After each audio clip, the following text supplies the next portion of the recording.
tengo un nuevo honor en este espacio.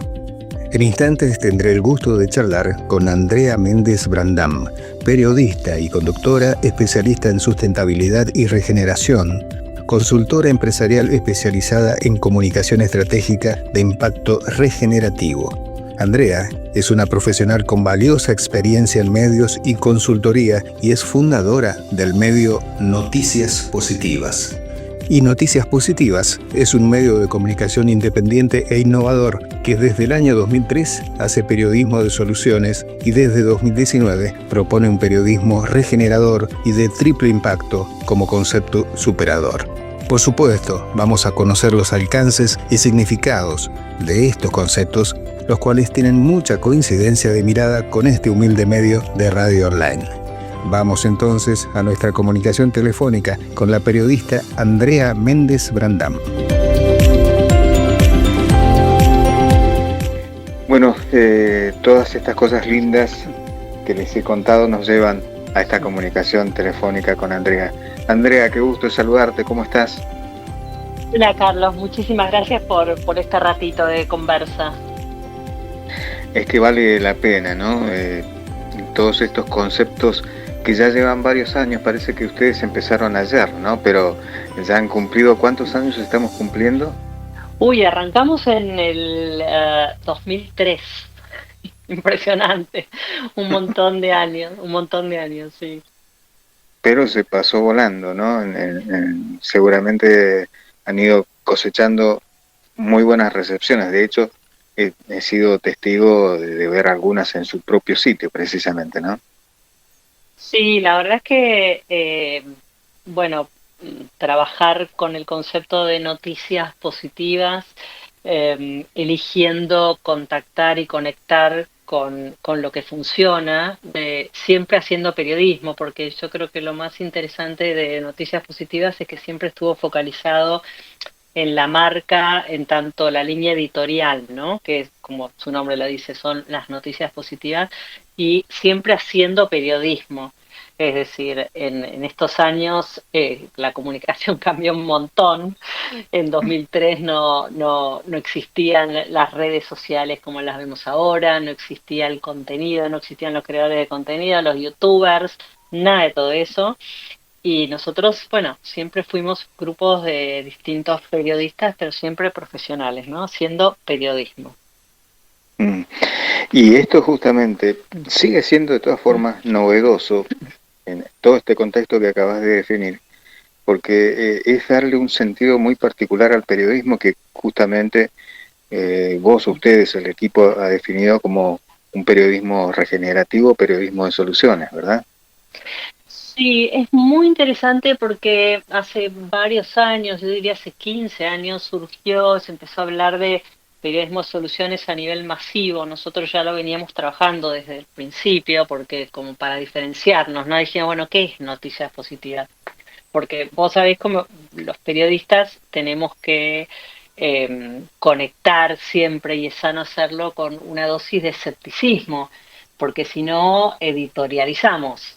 Y en realidad el periodista tiene que investigar, ¿no? Eso es por lo menos el periodismo clásico en el que yo me formé.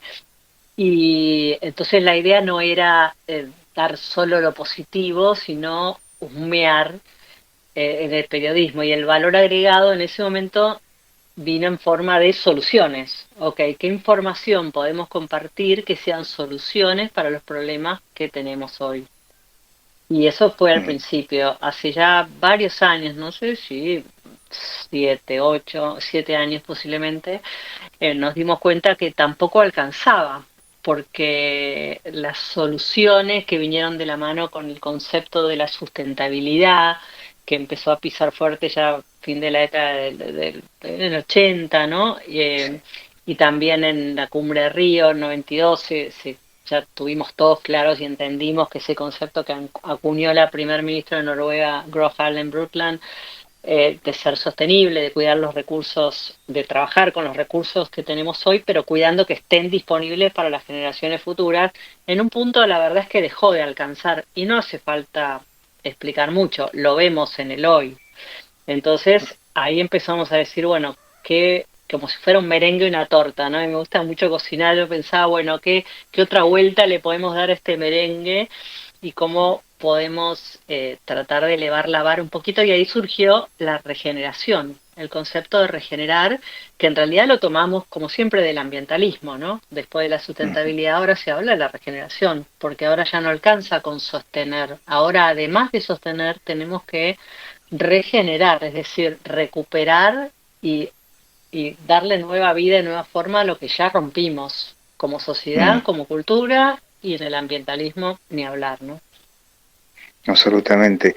Y sé que con distintos colegas que con mucho gusto te reciben, es mi caso, Ujú. justamente vos destacás algo de cómo esta sintonía, como este contagio, ¿no? Que de hecho cuando nos contactamos por primera vez, yo te contaba también, ¿no? Cómo viene Mm, la idea nuestra y todas estas cosas, este contagio, dan una mirada diferente, porque también con todas estas cosas que podríamos decir negativas de determinada acción periodística, he escuchado por allí el título El periodismo ha muerto, y esto demuestra mm, que es absolutamente otra cosa. mm.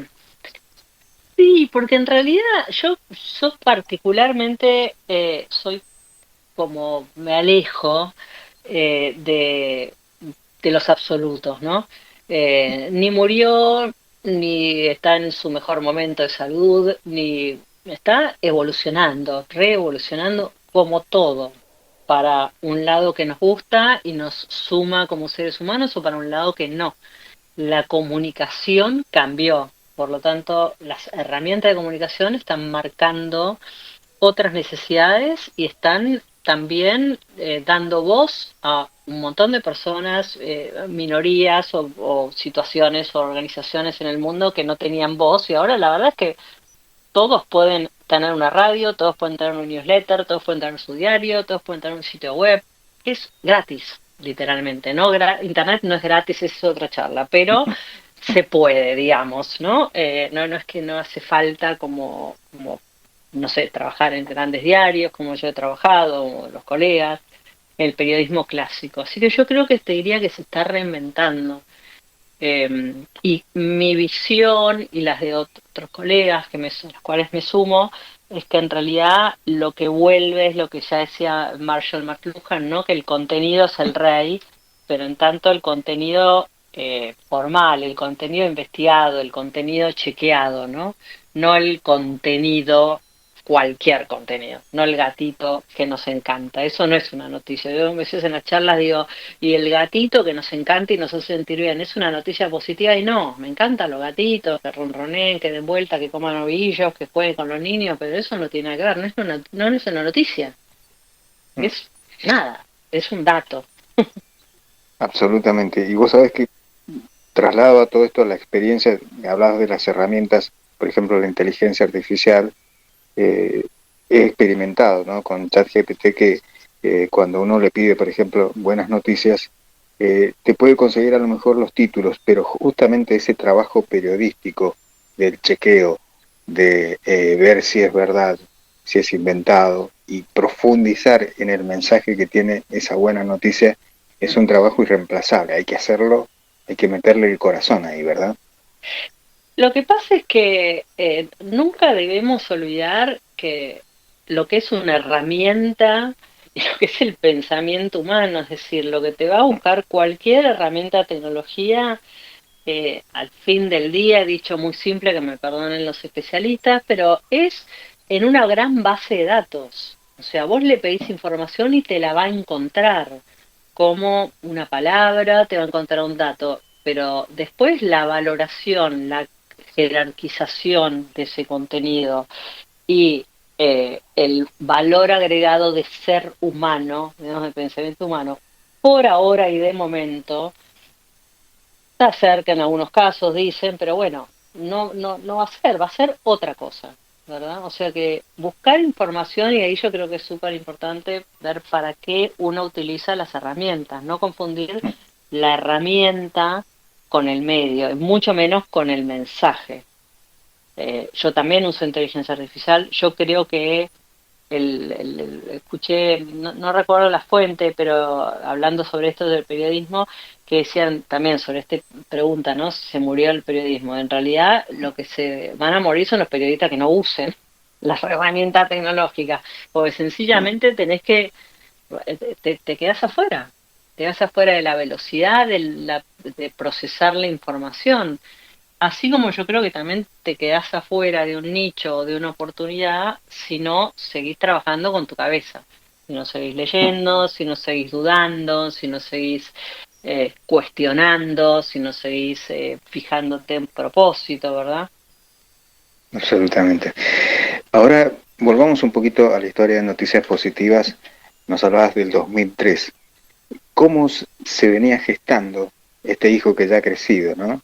Este hijo que tiene padrinos y tíos ahí en ese grupo de colegas. ¿Cómo se gestó? ¿Cómo fue la previa del nacimiento de Noticias Positivas? Es muy curioso porque en realidad en el 2001 nació mi hija más chica, mi cuarta hija, mi única mujer, y yo en ese momento estaba trabajando en el programa de Mariano Grondona, en Hora Clave como productora, y el país, bueno, recuerda, en 2001 tuvimos las Torres Gemelas y tuvimos al presidente de la Nación huyendo en un helicóptero. O sea, era una situación compleja por donde la mire. Y para Argentina siempre un poquito más. Y bueno, y yo estaba trabajando con temas políticos en ese momento, con mucho estrés, y en octubre cuando nace mi hija me agarró como un brote.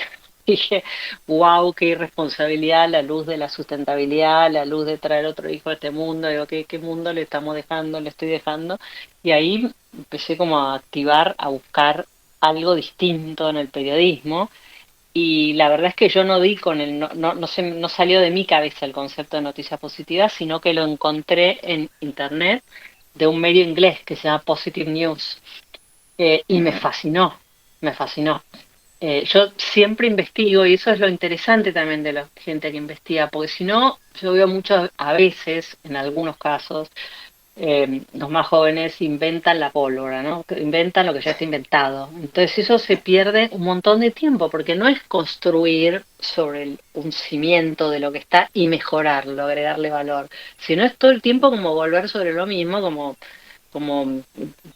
tratar de atornillar un tornillo en un espacio que está en falso, ¿no? O sea, ya está inventado eso. Sí. Entonces yo lo llamé, me contacté y ahí conocí a una editora inglesa que ya partió hace muchos años, tenía como casi 80 años en ese momento, y la llamé. En realidad yo le escribí y ella me llamó por teléfono.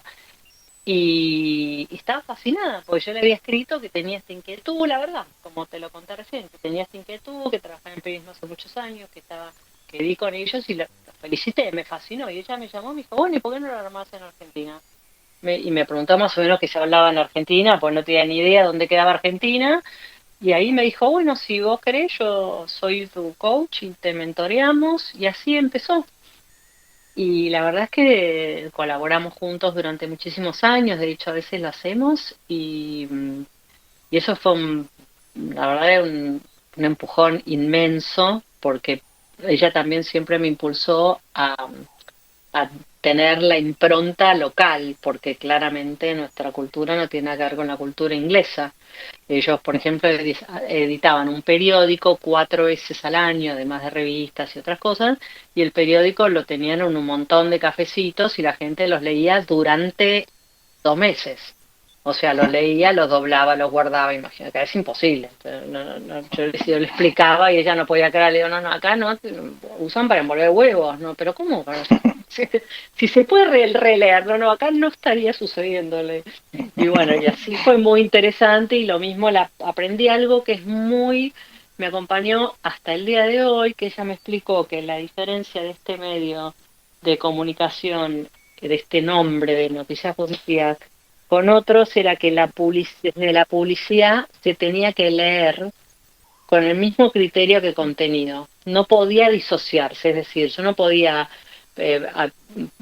tener un auspiciante que contamine todo el río y después hablar de noticias positivas. Me despabiló mucho con la coherencia.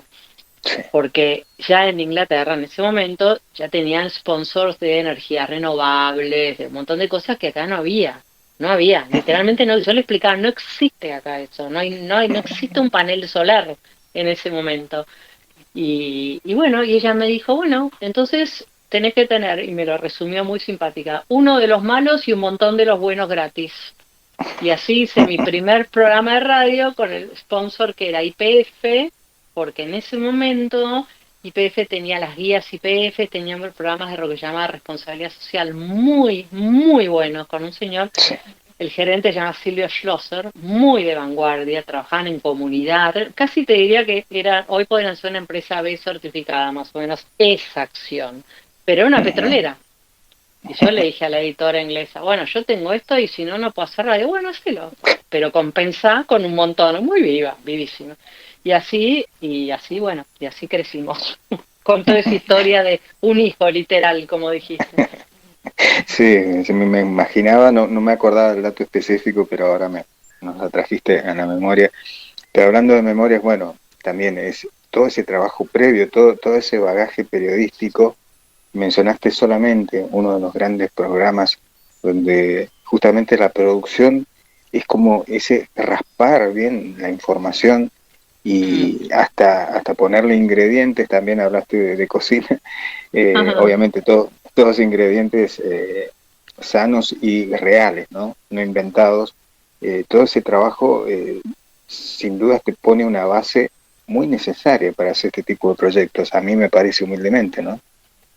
Sí, es muy lindo y estos días, y ahora se viene otra vuelta de merengue para noticias positivas, porque lo que está pasando, me está pasando a mí al frente de esto y en charlas que tengo con colegas, y es que, por ejemplo, hoy estuve trabajando en una nota sobre los mares, ¿no? Eh, y la información que llega de ONGs, la verdad es que no es buena.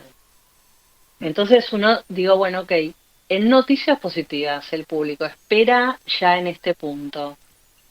No le puedo contar una metro cuadrado de un proyecto bueno, que además sí se lo cuento, pero también Sí, ese proyecto está en un contexto y el contexto la verdad es que es complejo. sí. Entonces yo pensaba hoy, estoy justo escribiendo esa nota que la va a ser publicada y además una editorial, una nota de opinión sobre eso. También yo creo que ahora recibir la información es una noticia positiva. Hay que ver cómo uno la da, pero hay que contar siempre todo, porque si no, no es periodismo. Mm, No te puedo contar solo una parte, te tengo que contar el contexto, o sea, te tengo que contar que están los barcos fantasmas y un montón de cosas que están pasando ahora destrozando los mares, pero también te tengo que contar que hay organizaciones internacionales que están trabajando un montón. ¿Por qué? Para que la gente pueda apoyar, para dar validación, para ayudar a la credibilidad de los que están trabajando en ocuparse de que las cosas estén bien, no se rompan, mejoren, se regeneren. Entonces también hay toda una vuelta de rosca y bueno, es periodismo, es vivo, ¿no? Está vivo, todo el tiempo no tiene que estar actualizándose.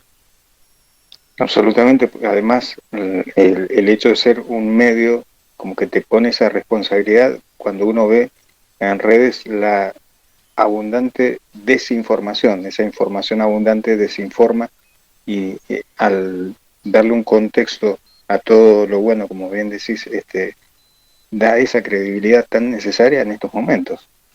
Sí, sí, coincido plenamente.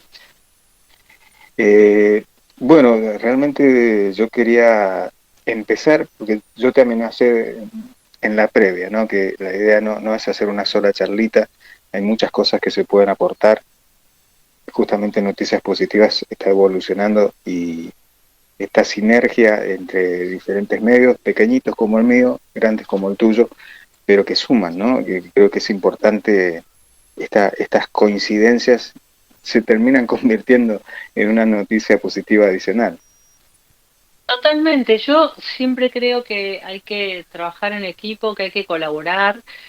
Hay otros medios a lo largo de estos años que han salido con este concepto y a mí me parece bárbaro. A veces me preguntan, bueno, ¿y la competencia? En esto La única competencia es que todos ganemos.